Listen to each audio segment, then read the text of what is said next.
salue Marie, comblée de grâce, le Seigneur est avec vous. Vous êtes bénie entre toutes les femmes, et Jésus, votre enfant, est béni. Em nome do Pai, do Filho e do Espírito Santo. Vinde, Espírito Santo, enchei os corações dos vossos fiéis, acendei neles o fogo do vosso amor. Enviai o vosso Espírito, será criado, e renovareis a face da terra.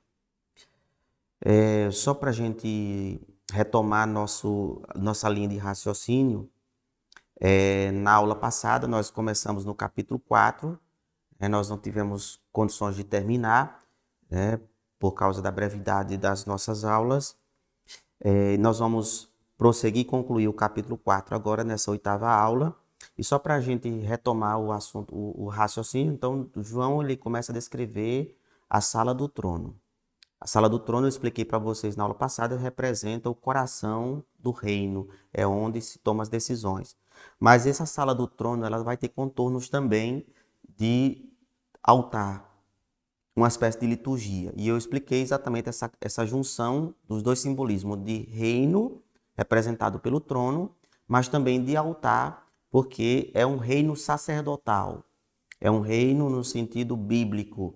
Não é um reino déspota, opressor, mas é um reino em que o poder de Deus, apesar dele ser soberano, mas por iniciativa própria, ele compartilha o seu poder com aqueles que ele convida para reinar com ele.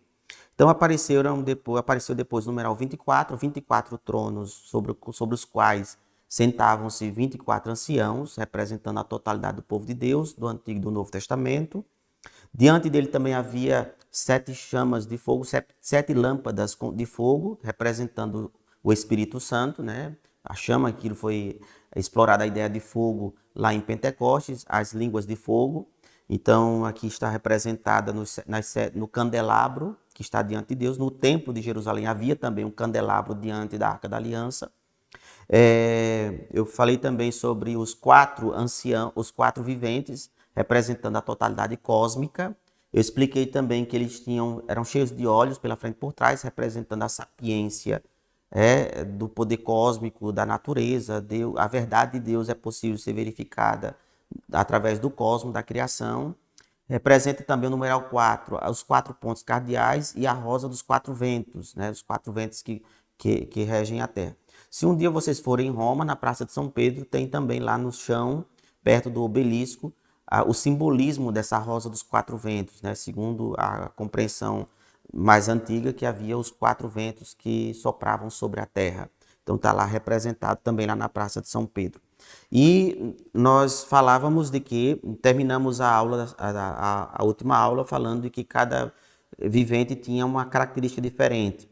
O primeiro vivente era semelhante a um leão, o segundo vivente a um touro, o terceiro vivente tinha a face como de homem e o quarto vivente era semelhante à águia em pleno voo. Então o que é que significa? Quais são as referências? Como nós podemos interpretar esses 4 viventes? Primeira coisa, é uma imagem recuperada do Antigo Testamento, mais especificamente no livro de Daniel.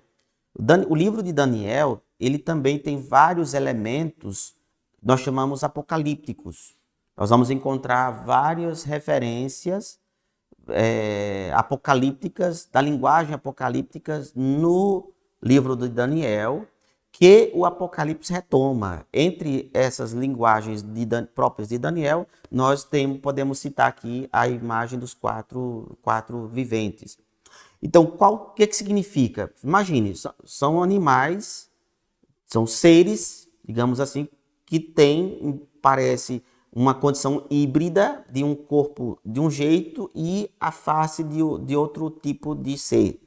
Então, representa a potência dos 4 seres que governam o mundo.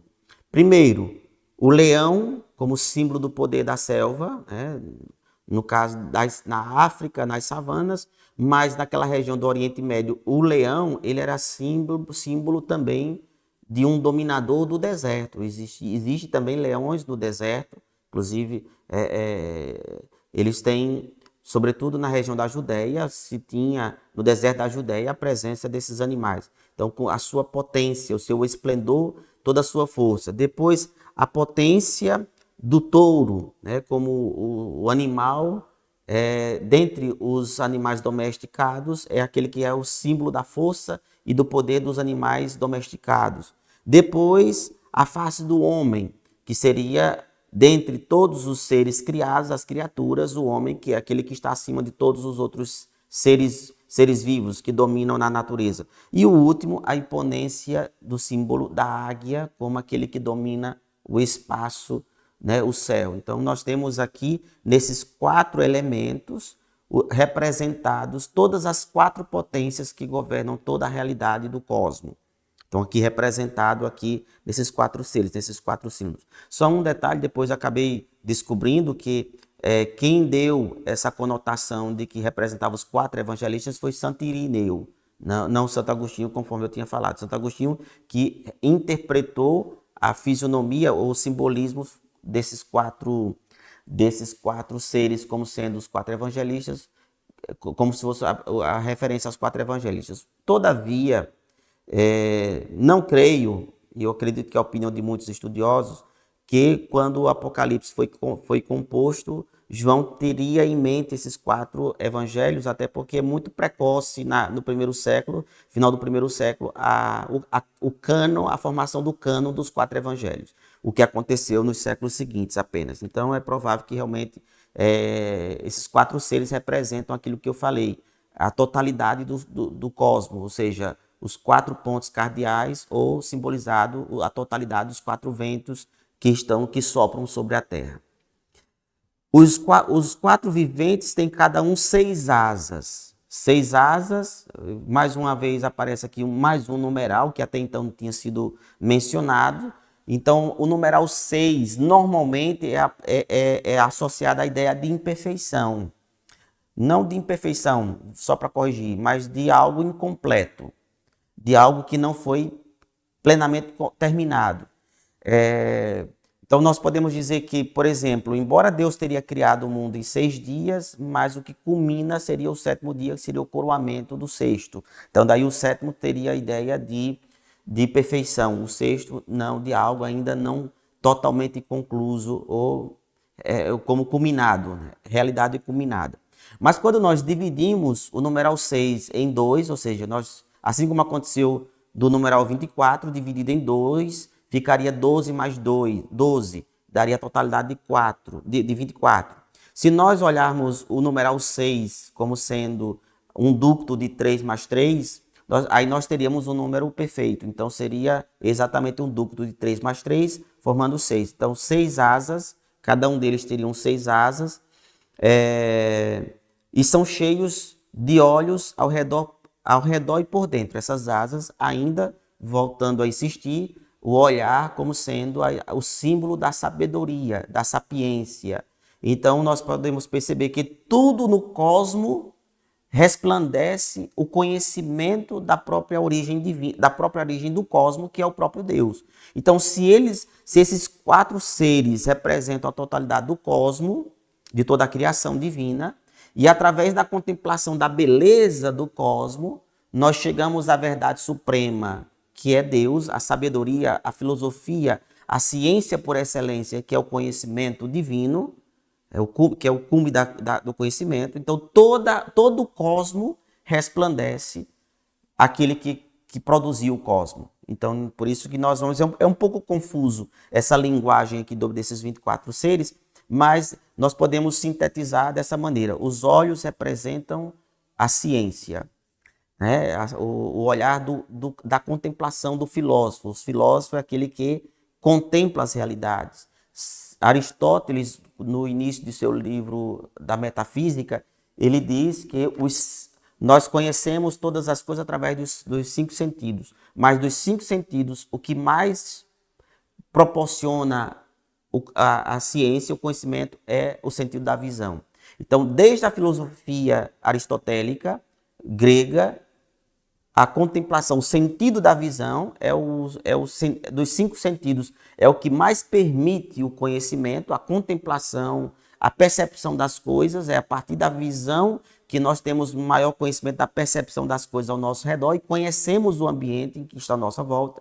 E é por isso que este simbolismo do sentido da visão é retomado aqui. E quando ele há essa explicação de que repletos de olhos, esses 4 seres cheios de olhos, tanto na face, cheios de olhos, mas também as asas deles são cheios de olhos por fora e por dentro, para mostrar que através de todo o cosmo é possível conhecer aquele que produziu o cosmo, que é Deus. Ou seja, a natureza aponta para o Criador.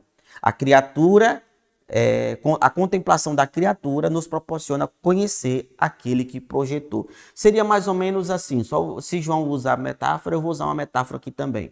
Seria como se fosse as digitais de Deus. Então, se aqui, suponhamos esse copo que eu estou pegando aqui, suponhamos que eu cometa um crime, e na cena do crime eu peguei num copo, eu saí embora, não tem câmeras aqui para filmar a cena do crime, mas se os peritos chegassem aqui, pegaria esse copo, levaria para fazer uma análise e verificaria que existem as minhas digitais, ou seja, aqui o copo existe uma evidência de que quem pegou no copo fui eu. Então a criação tem, digamos, vou colocar aqui entre aspas, as digitais de Deus. Pela contemplação do cosmo, nós entendemos que Deus é, de fato, o autor, aquele que projetou e executou toda a criação. Por meio do cosmo, nós chegamos ao Criador. E eles estavam diante do trono, esses 4 seres, e dia e noite, sem parar, proclamavam. Então, eles formam também uma espécie de coro diante dessa liturgia, né? Eu dizia sala do trono / liturgia, ou seja, palácio / templo, que significam a mesma coisa. Então eles cantavam noite e dia, santo, santo, santo. Mais uma vez aparece um numeral 3 vezes santo. Essa exclamação, esse cântico foi pego emprestado de Isaías também, que os anjos cantavam santo, santo, Hosana, né? Hosana a Deus no mais alto dos céus. Santo, santo, santo, que significa uma aclamação de reconhecimento da santidade absoluta de Deus. Os cristãos compreenderão também aqui 3 vezes santos a questão da santidade trinitária, embora aqui o Cordeiro não foi mencionado. Até o momento foram mencionadas apenas 2 pessoas da Santíssima Trindade, que é o que está sentado no trono, que não é o Cordeiro, é Deus, o Criador. Por isso que o cosmos está diante dele, está voltado para o Criador, e os 7 Espíritos, que é o Espírito Santo. Mas aí esses 4 seres, ou seja, o cosmo proclama santo, santo, santo, Senhor Deus Todo-Poderoso. Só um detalhe antes de passar adiante, que já esquecendo, a palavra santo em hebraico se diz kadosh, kadosh, kadosh, kadosh, né? 3 vezes santo. E a palavra kadosh em hebraico, quando se traduz para o português, ele pode ser traduzido de 2 maneiras, e que são correlatos, né? A palavra kadosh pode ser traduzida como separar uma coisa de outra, ou se declarar santo, o que na realidade significa a mesma coisa. Santo é a mesma coisa que separado. Só para dar um exemplo para vocês. Quando Deus apareceu a Moisés através da sarça, quando Moisés se aproxima da sarça, Deus diz: Moisés, não te aproximes, retira as sandálias dos teus pés, porque o lugar que tu pisas é santo. Aqui, significa dizer que aquele lugar onde está acontecendo a teofania está separado do restante do deserto. Todo o deserto é local de devastação, da morte, mas aquele lugar, exatamente naquela fração de terra do deserto em que Deus manifesta-se a Moisés, trata-se de um lugar destacado, separado do conjunto do deserto para ser um lugar santo. A mesma coisa, a raça de Abraão é uma raça santa, porque ela foi separada do restante da raça da humanidade. Então, enquanto toda a humanidade, todas as outras raças, povos, línguas, nações representam aquilo que é a de revolta em relação a Deus, a idolatria que se opõe a Deus, Deus escolhe a raça de Abraão, separa do restante das outras raças e constitui como uma raça santa, separada, distinta, né? Outra coisa, a mesa do altar, vamos usar assim essa linguagem, a mesa na igreja, a mesa do altar em que nós celebramos a Eucaristia, nós dizemos, é uma mesa santa. Por quê? Porque ela foi separada para aquele uso. Essa mesa, por exemplo, que eu estou usando aqui para dar aula, eu jamais poderia usar a mesa do altar para outra finalidade que não seja para o sacrifício da missa. porque aquela mesa foi separada do uso comum, das demais funções que se atribuem a mesas no plural. Aquela mesa específica foi separada para se designar, para simbolizar, representar claramente uma função relacionada a Deus. Então, quando ele está dizendo, os quatro viventes estão aclamando Santo, Santo, Santo, estão dizendo, tu és o totalmente separado, não existe nada semelhante a ti, nada se iguala a ti. Então, dizer Deus é santo significa dizer, eu admito que nada, nem no céu, nem na terra, nem debaixo da terra, exista que possa se equiparar ou se igualar a ti. Então, volto a insistir, só para ficar bem compreendido isso aqui. Dizer que Deus é santo significa dizer que Deus é incomparável. Existe uma palavra na teologia que diz assim, Deus é o totalmente outro. É aquele que não tem nada igual. Não existe nada dele que possa se voltar contra ele ou nada que possa fazer rivalidade ou rivalizar com ele, com o seu poder, com o seu domínio. Ou seja, Deus é santo porque Deus é totalmente distinto de tudo o que existe. Por isso que ele é, digamos, separado. A humanidade é chamada a ser santa, porque a humanidade é chamada a romper com aquilo que não é Deus. A humanidade, por vocação do batismo, é chamada, é convocada, é convidada a romper com aquilo que não faz parte da, digamos, da verdade divina, para que ele possa voltar-se para Deus. No céu, aqueles que estão no céu, no reino de Deus, no reino dos céus, eles são santos. Inclusive vai mencionar os santos que contemplam Deus face a face. Eles são santos porque eles venceram o mundo. E Deus se tornou realidade na vida deles, uma realidade eterna. Então, por isso que nós chamamos destes homens e mulheres que venceram, que depois de terem entrado em confronto com o mal, com as forças hostis ao reino de Deus, e os mártires, por exemplo, que confessaram publicamente que Deus, que o Cordeiro é vencedor, que o Cordeiro é aquele que venceu, estava morto, mas agora vive para sempre. Estes mártires, ao serem introduzidos neste reino, ao sentarem em 24 tronos, eles são santos, porque agora eles romperam com o mundo, eles estão agora voltados para Deus. Então a palavra santo significa literalmente separados, ou seja, destacado de tudo aquilo que não é Deus. E quando a palavra kadosh, atribuída a Deus, significa dizer que Deus é totalmente outro. Não existe nada no mundo que se equipare, que se compare ao que ele é, aquilo que ele em si condensa enquanto natureza, enquanto essência. Então, esses quatro seres proclamam Santo, Santo, Santo, Senhor, Kyrios, né? Senhor soberano, aquele que tem tudo debaixo de seu poder, de seu domínio, Senhor, Deus Todo-Poderoso. Então, aqui nós conhecemos, infelizmente, eu podia ter deixado para revelar a identidade do que está sentado no trono agora, porque agora, finalmente, é quando o leitor é informado por meio do vidente quem é aquele que está sentado no trono. Porque até então nós tínhamos visto apenas, nos foram apresentados as características dele. Ele é rei porque está sentado no trono, não foi mencionado o nome dele e nós deduzíamos que era Deus Criador. Agora é que o cosmo voltado para o que está sentado no trono aclama Senhor Deus Todo-Poderoso. Todo-Poderoso porque ele é o onipotente.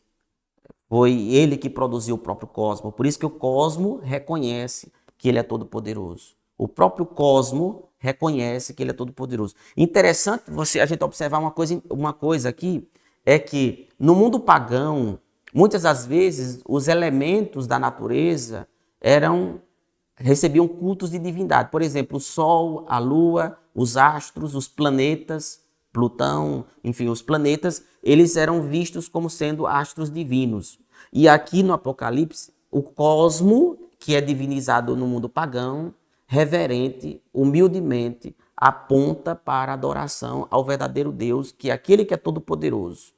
Ele é o Todo-Poderoso, não o sol, não a lua, não as potências, não os estrondos dos raios, dos trovões, conforme no imaginário, na cosmovisão pagã, de que os estrondos, os fenômenos naturais, na verdade, eram expressões das divindades que eles cultuavam. Agora não, aqui humildemente o cosmo, que no mundo pagão é revestido com características divinas, humildemente reconhece quem é o verdadeiro Deus. O verdadeiro Deus não são eles, porque eles são criaturas. E humildemente o cosmo reverencia o Todo-Poderoso. O cosmo se curvam para adorar e para reconhecer não só a santidade, mas reconhecer que o Todo-Poderoso e o único Deus é aquele que está sentado no trono. Aí os quatro seres ainda fazem uma aclamação, que é interessante aqui o que vem a seguir. Aquele que era, ou seja, o que está sentado no trono é o Deus Todo-Poderoso, aquele que era, aquele que é e aquele que vem. Nós vamos perceber que João não ousa dizer o nome divino, né? Inclusive, quando eu morava em Roma, na universidade, os meus professores lá, todos eles nos catequizaram, nos instruíram a evitar pronunciar o nome santíssimo, o nome santo de Deus. Não é a palavra Deus. Deus não é o nome divino. Às vezes os fiéis vêm se confessar, aí diz, padre, eu pequei porque eu pronunciei o nome de Deus em vão. E eu disse, eu pergunto sempre, como é o nome de Deus? Deus? Não, esse não é o nome de Deus. Eu vou pronunciar aqui, peço até com muito respeito. Normalmente lá em Roma, a gente, quando via aparecer o tetragrama, que os evangélicos chamam de Jeová, depois no católico, Javé, em outras versões, Yahweh. Então, esse é o nome divino que nós devemos evitar de todas as formas pronunciar esse santo nome, porque nós somos homens de lábios impuros e por isso devemos ter esse cuidado. Então, nós sempre lá na universidade éramos induzidos a, em vez de pronunciar, quando estava expresso o nome, de substituir pela palavra Adonai. Então, ele usa aqui a expressão aquele que era, aquele que é e aquele que vem. Veja que existe uma insistência no verbo ser. Era, é e vem. No caso, a terceira frase não vem o verbo ser, mas aquele que vem para vencer, né? Aquele que vem no futuro. Nós sabemos que lá no livro do Êxodo, quando Deus fala com Moisés, Moisés pergunta, mas quando os hebreus me perguntarem quem foi o Deus que lhe apareceu, como eu posso dizer, como é o seu nome? Aí Deus diz a Moisés, eu sou aquele que sou. Eu sou, me apareceu, tu dirás aos hebreus, eu sou, me apareceu e, portanto, me enviou para libertar-vos. Então, a palavra aqui, a expressão aquele que era e que é exatamente para o vidente não quer usar, não quer escrever, nem quer mencionar o nome santo de Deus para não correr o risco de profanar esse nome santo. E a cada vez que os viventes dão glória, honra e ação de graças, a palavra ação de graças em grego significa eucaristo. Eucaristel, tem dois verbos, né? Eucaristo, conjugado na primeira pessoa do presente do indicativo. Eucaristel é o verbo na sua forma, digamos, infinitiva. Então, a palavra eucaristel, depois deu origem à palavra eucaristia, o substantivo feminino, que acabou sendo a nomeação da ceia eucarística. Então, eles davam ação de graças àquele que está sentado no trono e que vive pelos séculos dos séculos. Os viventes, os quatro anciãos, se prostravam diante de Deus na medida em que esse hino era cantado diante do que está sentado no trono. Aquele que vive pelos séculos dos séculos, depondo suas coroas diante do trono. Isso aqui é uma imagem bonita, porque todos, como eu mencionei, é um reino, é uma potência de um reino poderoso, que tem um poder compartilhado. Mas nessa hora da glória de Deus, do cantar a glória de Deus, a santidade divina, os 24 anciãos, têm suas coroas na cabeça, eles retiram a coroa em sinal de que o único rei por excelência é aquele que está sentado no trono. Interessante que isso ficou expresso na liturgia, sobretudo na liturgia pontifical, quando uma missa quando é presidida pelo Papa ou pelos bispos. Vocês sabem que o bispo tem a mitra, que é aquele símbolo que é colocado na cabeça, mais pontiagudo, né? Tem aquelas duas tiras atrás, né? Que é o símbolo da sucessão dos apóstolos. O bispo, ele entra na procissão eucarística com a mitra na cabeça. O símbolo do reino de Deus, aquele que vai sentar com Cristo para reinar, para governar o mundo. Mas quando ele começa a liturgia, ele tira a mitra da cabeça, para significar exatamente, pegando essa imagem dos 24 anciãos que, diante da glória dada a Deus, os 24 anciãos tiram a coroa, o bispo tira a mitra, e a mitra é reposicionada na cabeça na hora em que ele vai fazer a homilia, porque ali ele é um mestre da palavra, representado nas duas tiras que estão atrás, na parte de trás, que pendem nas costas do bispo, representando ali as duas tiras representam a totalidade da revelação, Antigo e Novo Testamento, e ali o bispo, como sendo catequista, como sendo o mestre da doutrina, o que instrui, o que apacenta o seu rebanho por meio da catequese, da instrução. Então o bispo ele coloca a mitra na hora da instrução, mas depois na hora da adoração, na hora do culto, na hora da oração eucarística, o bispo tira, como aqui no Apocalipse, cada ancião tira a sua coroa da cabeça na hora em que todos cantam os hinos de exaltação e de glorificação àquele que está sentado no trono. Então veja que liturgia fantástica, belíssima liturgia. Como eu mencionei para vocês, não é só uma sala do trono, é também uma liturgia de um templo.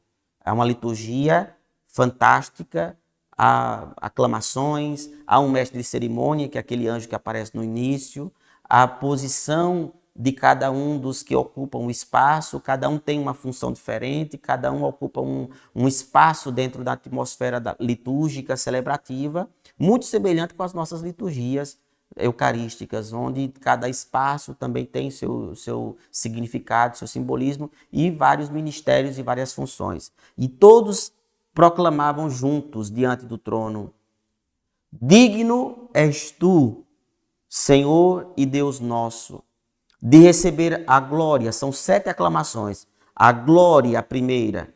A honra, a segunda. O poder, terceira.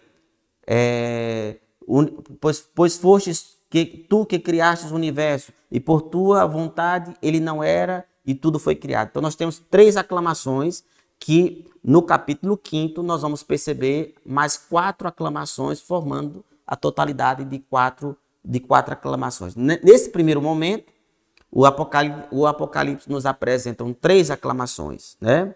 Que depois, no capítulo seguinte, serão introduzidas mais 4 aclamações, formando a totalidade de 7. Primeira aclamação, receber a glória, primeira, a honra, segunda, que é a dignidade, terceira aclamação, e o poder, a potestade.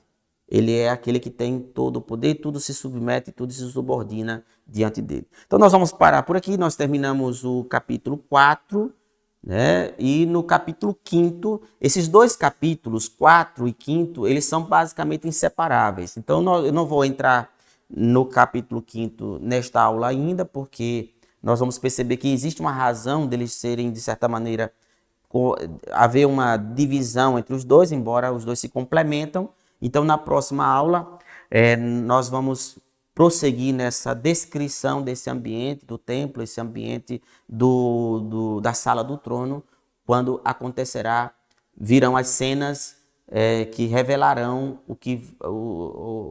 as catástrofes que virão a seguir. Então, nós vamos parar por aqui e na próxima aula nós prosseguiremos com o capítulo 5º. Sainte Marie, Mère de Dieu, priez pour nous, pauvres pécheurs,